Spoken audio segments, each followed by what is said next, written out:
Welcome to the Remarkable Leadership Podcast. We are here each week to help you lead more confidently and make a bigger difference, both professionally and personally. This episode is sponsored by Kevin's free weekly e-newsletter, Unleashing Your Remarkable Potential, which is full of articles and resources to help you become a more confident and successful leader.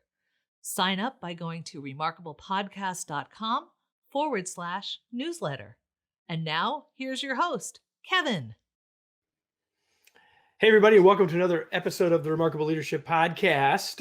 We're live today, and so it's another live episode of the Remarkable Leadership Podcast. You can get all future live episodes, and then you can interact with us like you are right now, and you can see them sooner. If you join our Facebook or LinkedIn groups, you can start out and get these earlier, because this episode that you're watching live today, well, no one's going to see it for a few weeks. So you can do that by joining our Facebook or LinkedIn groups. Just go to remarkablepodcast.com/Facebook or remarkablepodcast.com/LinkedIn. Let me ask you a couple of questions. Do you have any relationships in your life that might be a little bit frayed? Or do you have any relationships that if they move from being good to being exceptional, it might change your life?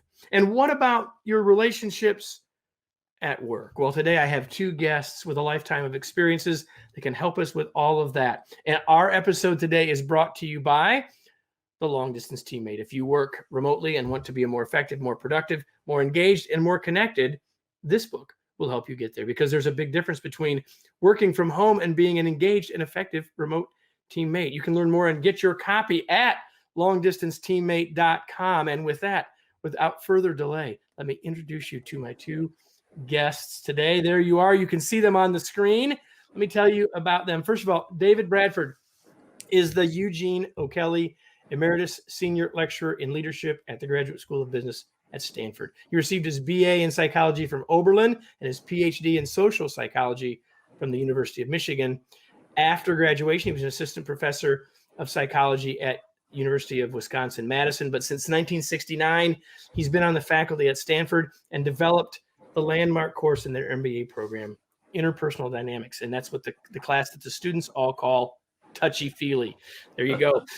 His research and consulting has focused on the question, what does it take for individuals and teams to achieve high performance? It's led to developing new approaches to leadership that release the potential within organizations. In addition to numerous articles, he's the co-author of several best-selling books, several of which are on my shelves over here, including Managing for Excellence, the guide to developing high performance in contemporary organizations, Influence Without Authority, and Power Up, transforming organizations through shared leadership. He's also co-authored a new book with our other guest today, and she is the lovely and talented Carole Robin. She was the Dorothy J. King Lecturer in Leadership and the director of the Arbuckle Leadership Fellows Program at Stanford.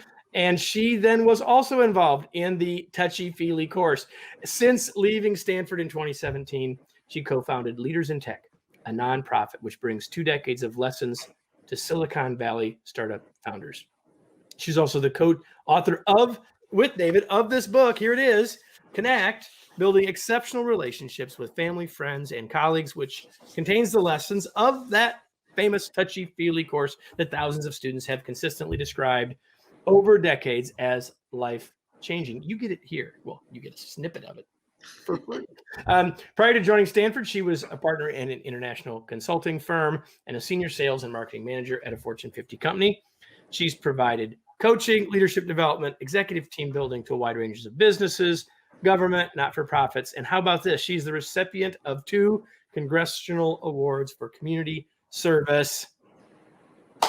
Welcome, both of you. Thank you. I'm glad you're both here. So with that long sort of getting to know you for everybody, I guess I'll open with this question. So the book has been out now for a couple of weeks, maybe 3 weeks, I guess.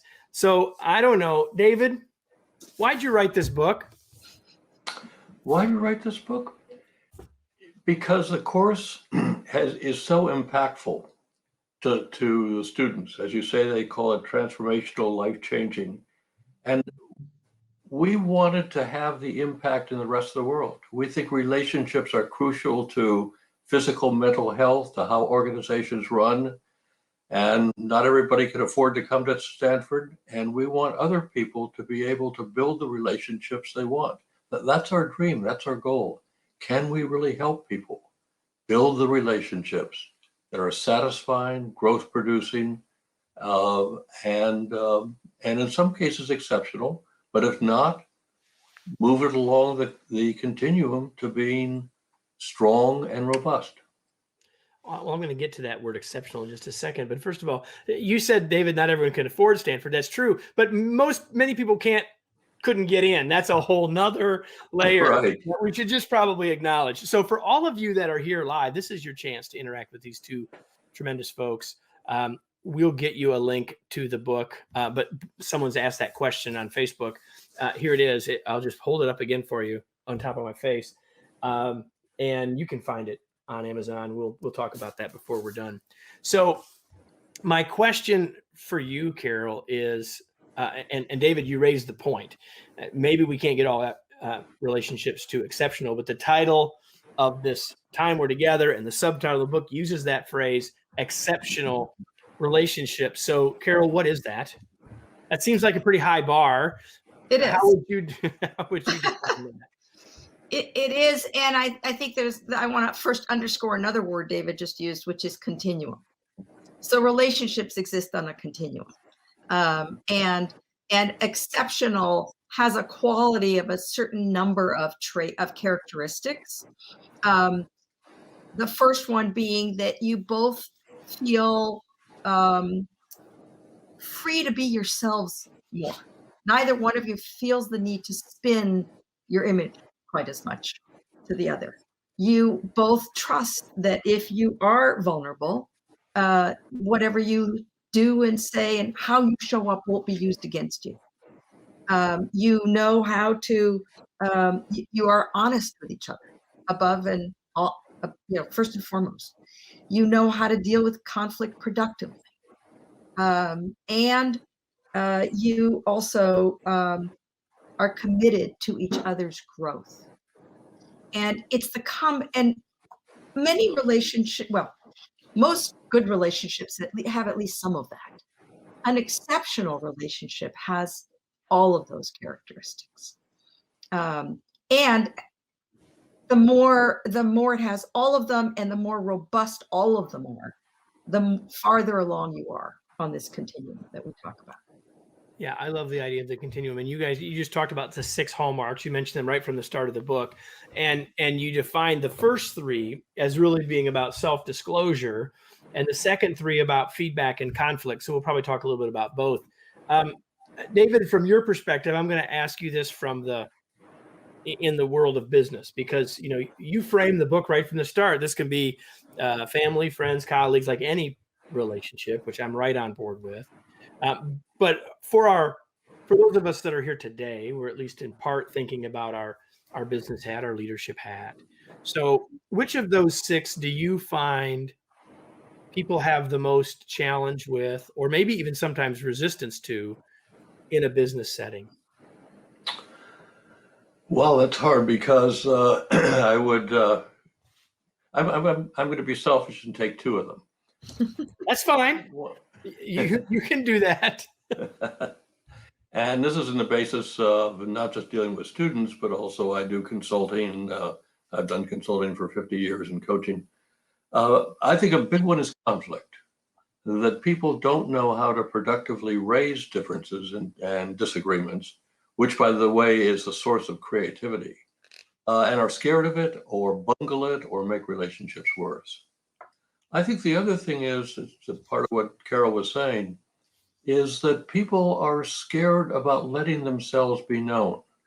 The notion sort of is, and our students walk around with this notion that if I'm to be influential, powerful, leader-like, I have to pretend to be something other than I am.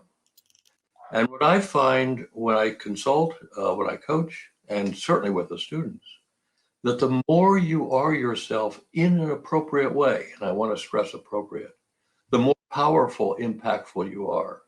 And I think for leaders to take the risk of being themselves And it is a risk because there's always a chance of being rejected or being seen less of, that they usually find that they are respected more, they are more influential.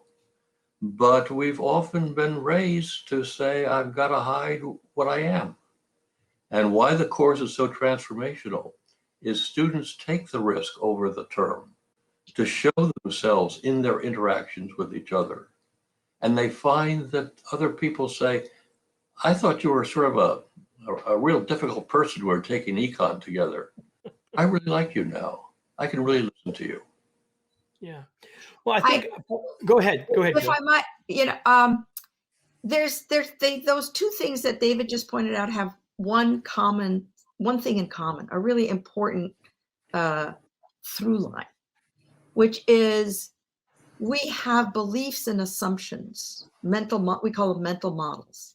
Oh, if I enter into conflict, things are going to get worse. If I show you who I really am, you're not going to like me as much. Part of the reason the course is so transformational is that, and the reason our clients find us to be useful, is that what we help them do is update their mental models, test the utility of these beliefs and assumptions, because they get developed very early and then they never get tested. And they may have served you at one time, but they stop serving you later. Well, it's interesting that you use that phrase mental models, Carole, because as David, as you were talking, I was thinking about that in terms of, especially in terms of, well, I can't be like that and be a leader. People won't follow me if. And so much of that is wrapped up in this mental model of what it's supposed to be a leader. And Carole, you're saying maybe it served us once. For some of those mental models, they never served us. That's true. Still where we're at, and being ready, being able. So we've got to understand that as individuals first before we're even willing to start to peel back. Am I right on that, David? That's right. And I think a lot of Hollywood and other sort of images are larger than life. And that's what we think leadership is about.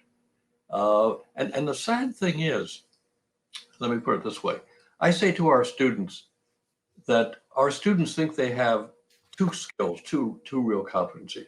One is they're really able to con other people. And the second skill is they're able to see through when somebody cons them. And you can't have it both ways. And what I see is that when leaders try to pretend, it's usually very obvious, particularly if you have any extended contact with that leader. And that's what causes you to lose respect.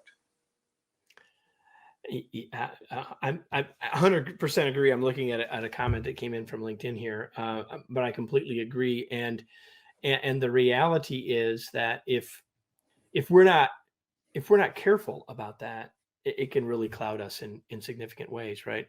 I'm looking at this question. It's a very long question. I'm not going to put it on the screen. It says, and so I'm mostly reading it. And without, you guys just going to have to take it, whatever I bring you. All right. So Luciano says, why do people end up in high leading positions they never should have gotten because of lying and pretending to be something they're not? Eventually, it does become known and they've never been leaders, which causes more issues for themselves and others. So I think he's sort of talking about that vicious cycle. Carole, you're nodding your head. You want to say anything about that? I think I was nodding because, boy, we've all been there. I live in the heart of Silicon Valley, where and have worked in a lot of companies where people have questioned why are the people in leadership roles and leadership roles. And it's a long and complicated question to answer. So I don't want to throw out some simplistic answer. I think leadership involves a lot of different elements. But one of the things I used to ask my students was, the question that I want you to sit in is, why should somebody follow you? Not why did somebody follow Steve Jobs, because you're not Steve Jobs. Why do some people follow or don't follow, Elon Musk? It's sort of okay. you can sit in that question, but maybe the better question, because you're not Elon Musk, is to ask yourself, why should somebody follow you? And I will fully admit that what I taught, so David and I taught in a school where our logo was change lives, change organizations, change the world. That's an aspirational goal. And sometimes you need to play certain games in order to gain enough power in order to actually change lives, change the organizations, and change the world. Some people lose themselves along the way. Some people never cared about changing lives, organizations, or the world. They just cared about getting rich. Yeah. There's no guarantee that being true to yourself is necessarily going to make you super rich. I think those are some of the questions that we ask our students to sit in. And the last thing I'll say is that's why we hear 10 years later and 15 years later from thousands of them, boy, your class didn't just help me become a VP or get promoted to CEO. Your class saved my marriage. Your class helped me reconcile my relationship with my mom that I hadn't talked to for a year. You know what? It's about being a better human being and believing that if you're a better human being, maybe you'll be a better leader.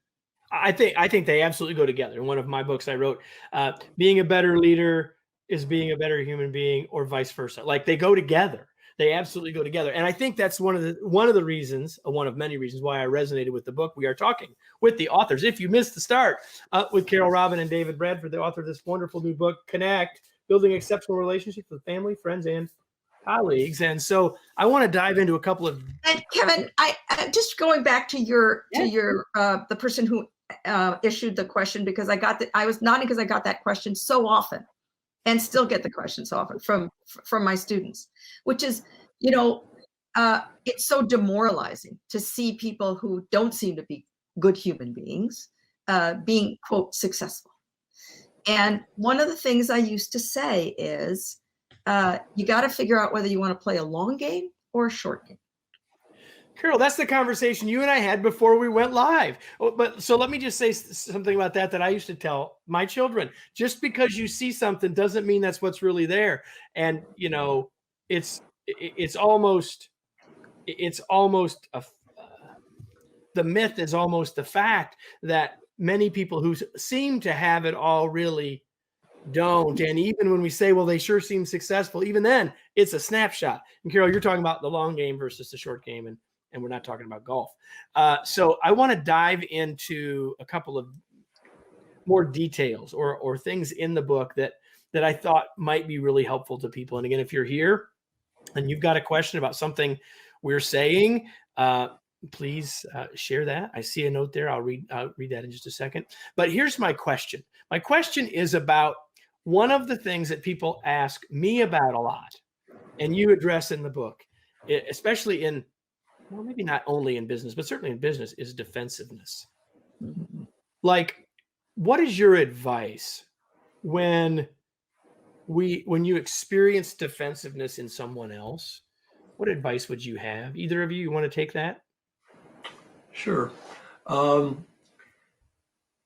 First of all, feelings of defensiveness are normal, are natural. It's not a matter of I shouldn't feel defensive. If somebody criticizes me, my first reaction is to feel defensive. The question is, am I going to act on it? And I think the best thing for me to do when I'm feeling that way is to acknowledge it to myself and say, let's put it aside.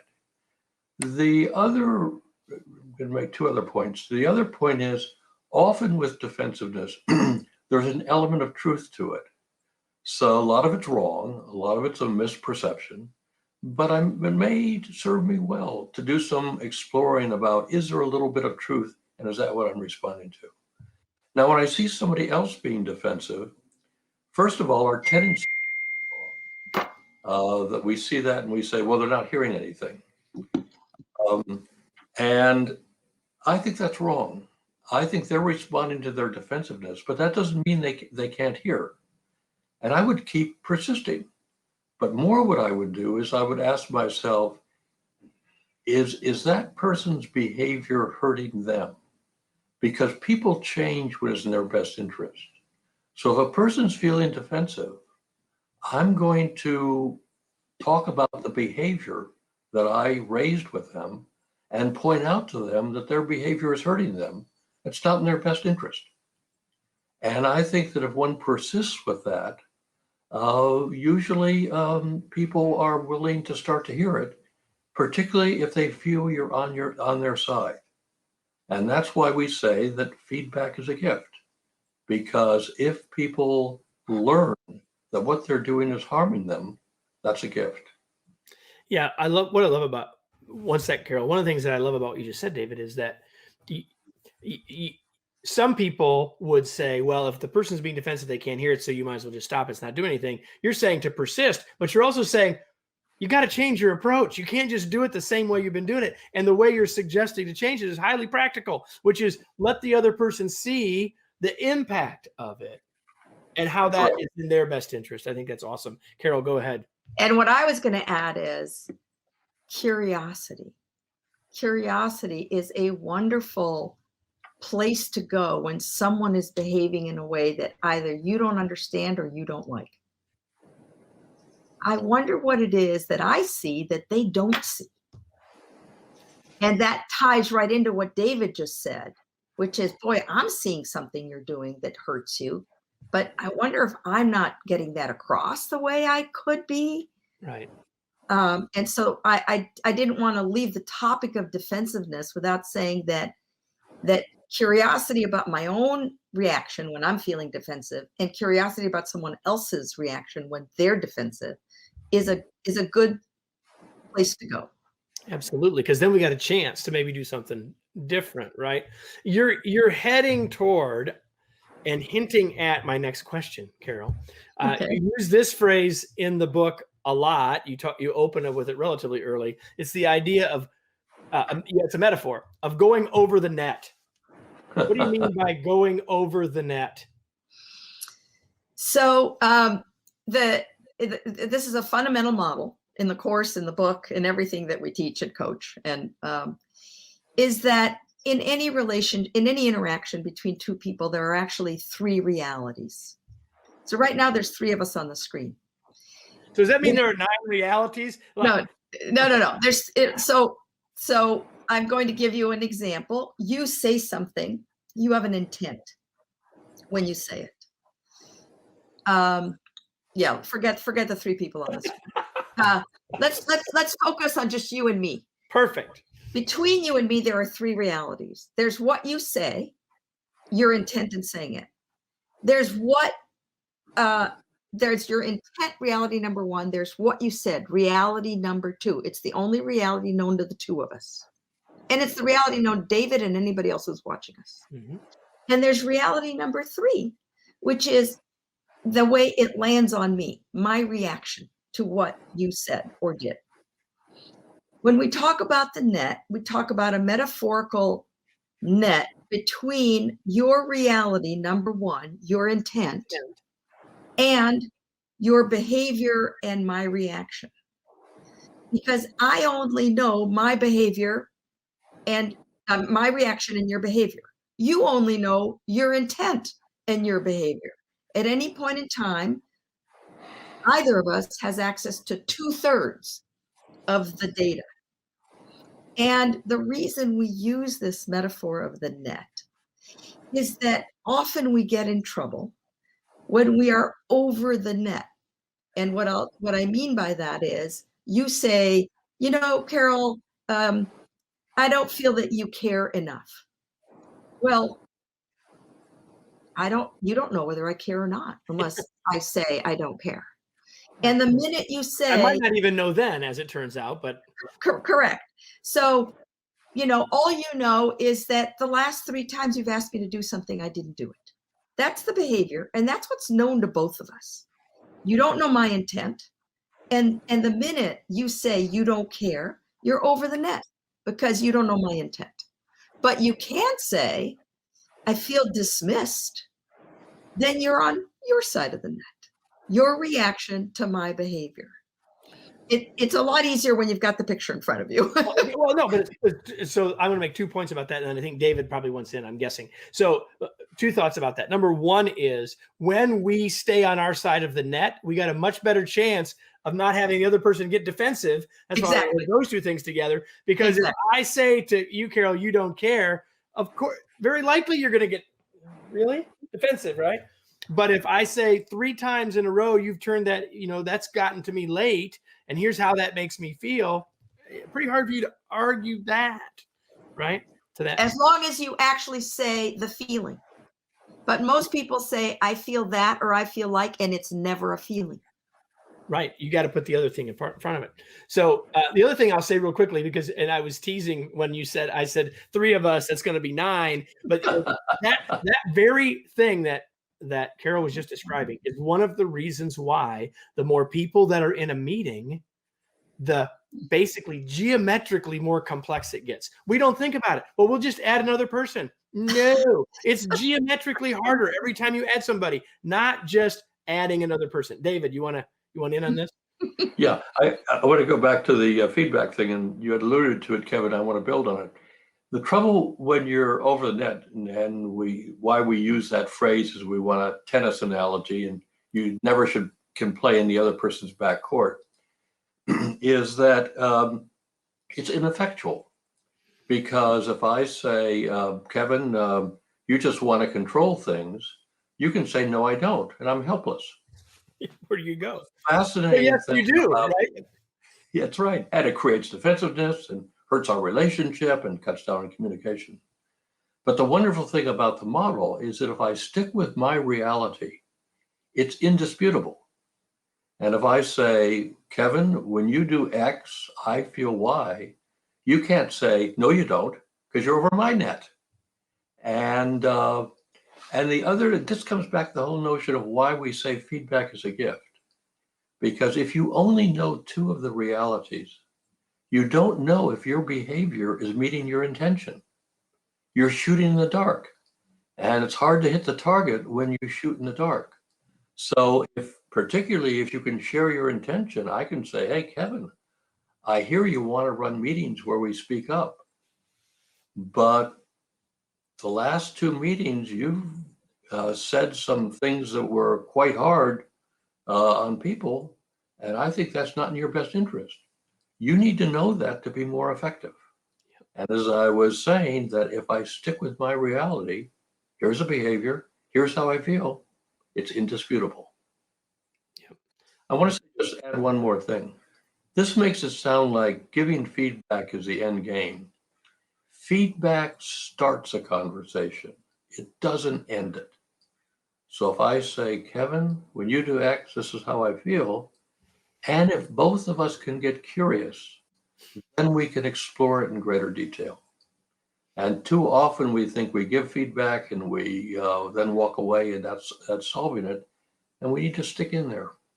Yeah, it's not a transaction; it's an interaction. And Right. quite honestly, if I'm willing to hear it, that's not where the learning hasn't come yet, really. I mean, we haven't gotten to the question I'm going to ask everyone else who's here before we're finished, which is now what? It hasn't gotten to the now what question yet. It's just like, okay. I wonder if an example would be useful here. So we're sitting in a meeting, and you've started the meeting by saying you want to hear from everybody. And I have started to speak up several times, and you've interrupted me 4 times. And if I at that point say, you started the meeting by saying you want to hear from everybody. That's the 4th time you've interrupted me. Reality number 2, known to both of us. I'm feeling less and less inclined to offer up my opinion. I'm not sure you're going to continue to hear from me. I don't know if that's happening for anyone else. That's my reaction, my side of the net. And I wonder if there's something about the way I'm showing up that's making it hard to hear me all the way through. Now it's an invitation for problem solving. Feedback, to David's point, is about moving into a problem solving conversation, not about changing someone else. Yep.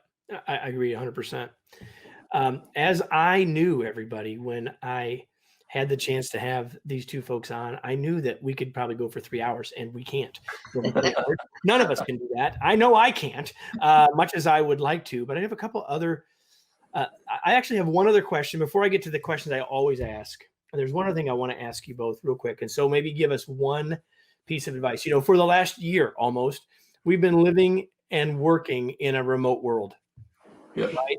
And many people have said and are saying that my relationships have been hurt, harmed, impacted at a minimum by this remote world. So given both of your experience, and David, I have you go first, what is your advice to everyone about building or maintaining our relationships in a remote world? Yeah, I have a colleague who said, and she was feeling at first positive about it. She said, the good thing about Zoom is I cut to the chase. I've cut out all the other stuff. And the question I have is, what is cut out? And too often we just look at the task, we get into a transactional interaction, and I don't know what's behind the issue with you. So you say, gee, we've got to solve this problem. I don't know what that problem means to you. I don't know what sort of pressures you're under. I don't know what your goals are. That's information we gather when we're face to face. So we have coffee together, we meet in the hall, I drop by your office. And now the efficiency, but not the effectiveness, the efficiency of Zoom drops that out. So the piece of advice I would have is to say, and this doesn't have to be a long time, and Carole's got a wonderful example, which I really wanted to add on to this, is can we start to get to know the other person right now, what's going on with them, to build that personal relationship? Because I need that in order to build trust, to know them, and to get a better solution, because I need to know the pressures to know what the solution is. Now, the question is how to do it. And Carole, I love your example of the CEO, so please tell it. So one of my leaders in tech CEOs who went through the program learned this particular activity as part of our program, whereby we start our learning groups by each going around and for 2 minutes apiece saying, if you really knew me right now, and filling in, completing that sentence for 2 minutes. And so after he learned this in our program, and which, by the way, he learned before Zoom. I mean, before, Before Zoom. I guess Zoom has been around a long time. Before Zoom became the only way we communicate. When they went virtual, he decided to start all of his executive meetings, his meeting with his executive team, which is 7 of them, by having each of them go around for 2 minutes. That's the first 14 minutes of their meeting, saying, if you really knew me right now, if you really knew me right now, you would know that I'm thrilled to be on this podcast, because the opportunity to talk about how important this work is what I'm all about. If you really knew me, you'd know that I always feel jittery because I never know how what I'm saying is landing. If you really knew me, you'd know that sometimes I think I might go on too long. That only took 30 seconds, but you just got to know me a little bit better, didn't you? Right. Yep. Now, imagine if we worked. Now, what happens, I think, is if we worked together and we did this all the time and you knew me, then you wouldn't think you needed to do this anymore. And yet, what he's finding is that we really need to do it. Exactly. That the discipline of doing this every time they meet every other week is what has kept them together as a team, and what has kept them. I mean, I think there's lots of things that have kept them together, their mission, et cetera. But it's become a glue. They are there for each other. They know they're there for each other, and it's really powerful. And then we added a little ad, which is after everybody's done their 2 minutes, then there's 2 minutes of when I heard you say. And then anybody can say, Kevin, when I heard you say that, right now you're having a really hard time because, this is the 3rd time that you've had to figure out what to do with your kid in school. I could really commiserate. Right. And let me just, everybody, thank you both for that. So I want to say to everybody this, and that is, notice that needs to be the first thing. And whether you use that exercise or whether you do anything else, I've been telling people for 11 months that you've got to start with the non-work. You've got to start with the relationship. You've got to start with the empathy. You've got to start with understanding where the other person is, because in those moments is when we can maintain, we can build our relationship, we can build our trust, we can stay connected even though we're physically distanced. And you read this in the book, Kevin. People do business with people. They don't do business with ideas or tasks or money or strategies. So with people that they know, like, and trust, even better, which of course is what this whole book is really about, building exceptional relationships with family, friends, and colleagues. Now I have 2 more questions for both of you, and these have got to be quick. And so first, Carole, what do you do for fun? Oh, well, that's a really good question. I'm trying to remember when was the last time I had fun. What I do for fun is go visit my brand new 3-week-old grandson. I'll see, that one wasn't so hard, right? It was not. Right. Someone, I'm just going to put this up. David, I want you to answer that question. I'm going to put up someone's comment on LinkedIn. But what do you do for fun, David? What do I do for fun? I think 2 things are fun. I garden, and I find when I go out and do that, my mind clears. I think the other thing I do for fun, and this sounds sort of silly, is Eva, my wife, and I play cards. And in playing cards, we don't then talk about this problem or that problem, but we can sort of be together with each other. And that for me is a revitalizing, wonderful aspect. I love that, playing cards. I mean, I know based on what's coming up in my weekend that will be part of my weekend, and I'm looking forward to that. The question that just came up, someone, don't ignore people's backstory, and agreed. And I would say also, don't assume their backstory. Oh, yeah. So David, the only question, everybody, that I told them I was going to ask them. Here it is, David. What are you reading these days? The book that I'm reading is called Together, and it's by the person he's Indian, and he was the Surgeon General under. He was the Surgeon General, and he's about again. to be the Surgeon General. I think he's head of the virus program, isn't he? Head of the pandemic program.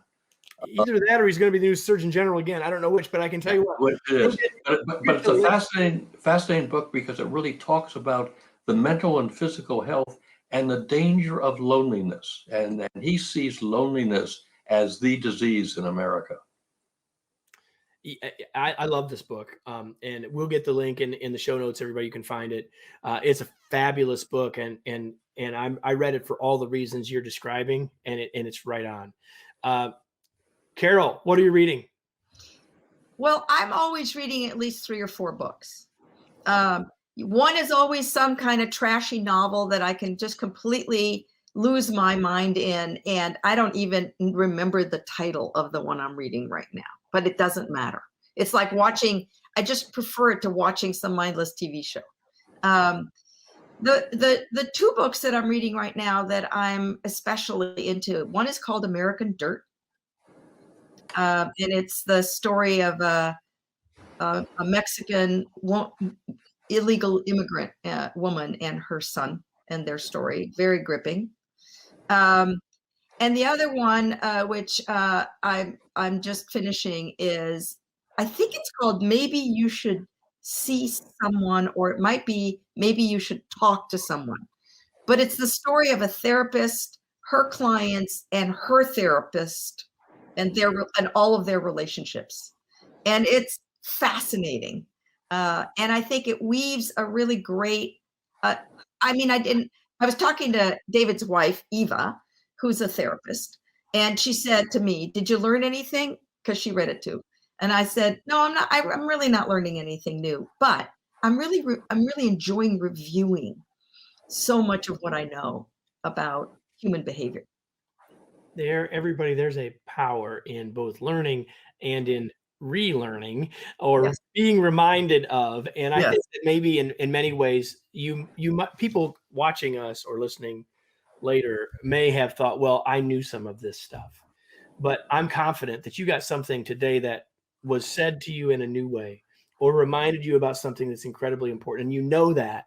But there's also a big difference between knowing something and doing something. So I promised I would end with this question. Now what, everybody? What are you going to do as a result of this? This isn't just about, well, that was good. Well, that was fun. Well, David's really smart. Hopefully all of those, I know the last thing is true. All that is true, but none of that matters. What really matters is, what are you going to do as a result? What action will you take? Will it be to ask that question, to go around your team and ask that question, if you really knew me right now? Or maybe it is just making sure that I'm going to make sure I'm connecting with people at the start of all of my meetings. Or maybe it is, I'm not going to leave out the stuff that's making Zoom efficient, or whatever. And that's just the stuff, everybody, from the last 5 minutes. So what did you take from this that you will take action on? Because that's the difference. And a whole thing that the three of us could have, I know, gotten into, because I've read the book and I know that we're in alignment on this, is that we can write a book and you can get that, but none of it will matter until you go apply it. And the book is full of great ways to help you do that. And I hope that this podcast is full of great ways for you to do that as well. And Kevin, I hope you mentioned that at the end of every chapter in the book, there is precisely some guidance on what you can go do now. There absolutely is. I was about to say that. But before we go, one more question. Where can we learn more about you, your work, you guys, or the book? Where do you want to point people? Anybody, either of you? Well, we have a book website. The book website is called connectandrelate.com, because connect.com was not available. Yes. The book is called Connect, but the website is connectandrelate, all one word.com. And there it is, everybody, connectandrelate.com. You can go there to learn more about the book, get the book, and learn more about these two wonderful folks. Thanks, both of you, for being here. Thank you. Thanks all of you for being here. And, we're here every week on the Remarkable Leadership Podcast. And I'm here live, wherever you're watching live, if you're live, every Monday at noon. And so both ways, I hope you'll join us again for another episode of the Remarkable Leadership Podcast. Thanks, everybody. Thank you. Good.